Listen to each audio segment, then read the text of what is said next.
జాతీయవాద జర్నలిజానికి అసలైన వేదిక నేషనలిస్ట్ హబ్ ని సబ్స్క్రైబ్ చేసుకోండి. నోటిఫికేషన్స్ కోసం బెల్ ఐకాన్ పై క్లిక్ చేయండి.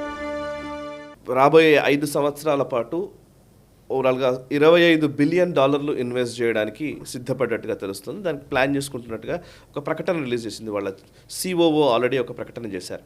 సో ఇది US ఇన్వెస్ట్మెంట్ ఫర్మ్. ఇప్పటికే భారతదేశంలో ఉన్నటువంటి రియల్ ఎస్టేట్ రంగంలో ఇప్పటికే ఆల్మోస్ట్ 50 కోట్ల దాకా మేము పెట్టుబడులు పెట్టాము అనేది వాళ్ళు చెప్తున్నమాట. సో ఇప్పుడు రాబోయే రోజుల్లో 200 కోట్ల పైబడి డబ్బు ఇక్కడికి భారతదేశంలో పెట్టుబడుల రూపంలో రాబోతుంది అనేది. సో మీ టేక్ ఏంటి దీనిపైన? బ్లాక్ స్టోన్ గ్రూప్కి సంబంధించినటువంటి విషయాల్లో అంటే గ్రూప్ ఎలా బిహేవ్ చేస్తుంది అండ్ భారతదేశంలో పెట్టుబడుల్ని ఏ కోణంలో చూడాల్సి ఉంది? ఇది చాలా పెద్ద ఇన్వెస్ట్మెంట్ ఫర్మ్. వీళ్ళ దగ్గర చాలా బిలియన్స్ ఆఫ్ డాలర్స్ ఉన్నాయి వీళ్ళకి. ఓకే, వీళ్ళు తలుచుకుంటే చాలా ఇన్వెస్ట్ చేయొచ్చు. ప్రస్తుతానికి వాళ్ళ ఇన్వెస్ట్మెంట్స్, భారతదేశంలో ఉన్నట్టు ఇన్వెస్ట్మెంట్స్ వాళ్ళ పోర్ట్ఫోలియోలో 3వ స్థానంలో ఉంది. ఇది మొదటిది ఆఫ్కోర్స్ అమెరికా, రెండవది చైనా, మూడవది మన దేశంలో ఈరోజు పెడుతున్నారు. చైనా ఈరోజు క్షీణ దశలో ఉంది. అమెరికాలో వాళ్ళు అంతకంటే ఇంకేం పెడతారు? అమెరికా కూడా స్టాచ్యురేషన్ వచ్చింది. వాళ్ళు పాపులేషన్ లేదు, ఒక లిమిట్ ఉంటుంది, అంతకు మించి లేదు. ఇంకా ఎక్కడికి వెళ్ళాలి అని చూస్తే కనుక ఈరోజు యూరోప్ కూడా క్షీణించేటువంటి పరిస్థితి. ఆఫ్రికా ఇంకా అంత క్షమత లేదు ఆఫ్రికాకి. భారతదేశంగా రాక తప్పదు వాళ్ళకి. ఓకే, అందుకనే భారతదేశంకి వస్తున్నారు వాళ్ళు. భారతదేశం ఉన్నారు ఆల్రెడీ, భారతదేశంలో ఇన్వెస్ట్మెంట్స్ పెంచే దిశగా ప్రయత్నం చేస్తున్నారు. కానీ ఒక విషయం అర్థం చేసుకోవాలి, వీళ్ళు ఎక్కడ ఇన్వెస్ట్ చేస్తున్నారంటే MSMEలో ఎక్కువ పెడతామంటున్నారు. గతంలో సరే రియల్ ఎస్టేటు ఇటువంటి కొన్ని రంగాల్లో వాళ్ళు పెట్టారు, కానీ ఇప్పుడు MSMEలో పెడతాము అని అంటున్నారు వాళ్ళు. మనకి ఎప్పుడైనా కానీ ఇన్వెస్ట్మెంట్స్, క్యాపిటల్ అనేది మనం ఎప్పుడూ ఎంకరేజ్ చేయాలి, మన దేశంలో రావడానికి మనం స్వాగతించాలి. ఒకటే ఏంటంటే చైనా లాంటి దేశం మన దగ్గర వచ్చి ఇన్వెస్ట్ చేస్తానంటే 10 సార్లు ఆలోచించాలి. అందుకని ప్రభుత్వం ఏం చేసిందంటే చట్టంలో చిన్న మార్పులు చేసి చైనా నుంచి వచ్చే ఇన్వెస్ట్మెంట్స్ అన్నీ కూడాను కేంద్ర ప్రభుత్వంలో ఉన్నటువంటి ఒక కమిటీ నిర్ణయిస్తుంది, దీన్ని యాక్సెప్ట్ చేయాలా, రిజెక్ట్ చేయాలని. కానీ మిగతా దేశాలకు సంబంధించి మన సరిహద్దులో ఉన్నటువంటి అంటే ఈ సరిహద్దు దేశాలు మినహాయించి ఇంకెక్కడి నుంచి అయినా ఎవరైనా ఇన్వెస్ట్ చేస్తే డైరెక్ట్ రూట్స్ అని ఉన్నాయి. కొన్ని వర్టికల్స్లో, కొన్ని ఇండస్ట్రీస్లో డైరెక్ట్గా వాళ్ళు తెచ్చి పైసలు పెట్టచ్చు. ప్రభుత్వానికి అప్రూవల్స్ అక్కర్లేదు. ఆ రంగాల్లో కూడా చైనా నుంచి వస్తే కనుక ముందర గవర్నమెంట్ అప్రూవల్ కావాలి.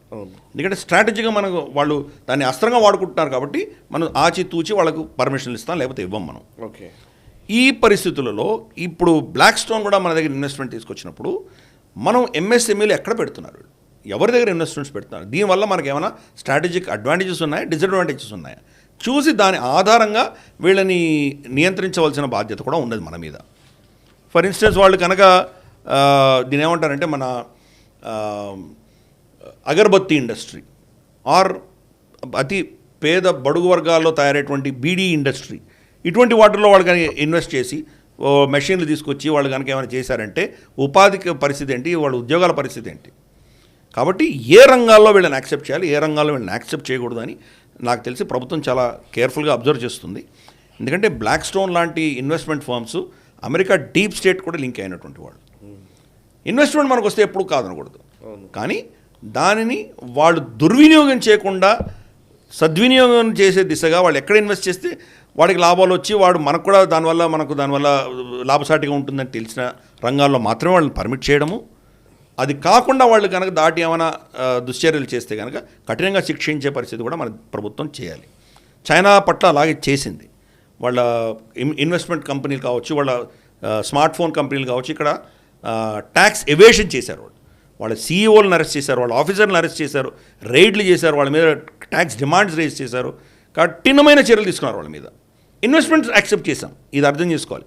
చైనా నుంచి ఇన్వెస్ట్మెంట్స్ కూడా రిజెక్ట్ చేయలేదు మనం. కాకపోతే మన రూల్స్ ప్రకారం, మన చట్టం ప్రకారం, మన సమాజాన్ని చీల్చకుండా ఉండేటువంటి పరిస్థితినే మనం యాక్సెప్ట్ చేస్తాం. అది కాకుండా చేశారంటే కబడ్దార్. సో అలాగే బ్లాక్ స్టోన్ కూడా ఇన్వెస్ట్ చేస్తానంటే దే ఆర్ వెల్కమ్, స్వాగతిస్తాం, కానీ మేము అబ్జర్వ్ చేస్తున్నాం. ఈ వీడియో మీకు నచ్చినట్టయితే లైక్ చేయండి, 10 మందికి షేర్ చేయండి. అలాగే కామెంట్ల రూపంలో మీ అభిప్రాయాలను మాతో పంచుకోండి. Nationalist hub group of channels ను సబ్స్క్రైబ్ చేసుకుని తెలుగునాట జాతీయవాద జర్నలిజాన్ని ప్రోత్సహించండి. ఈ వీడియో కింద ఉన్న బెల్ ఐకాన్ పై క్లిక్ చేయడం మర్చిపోవద్దు.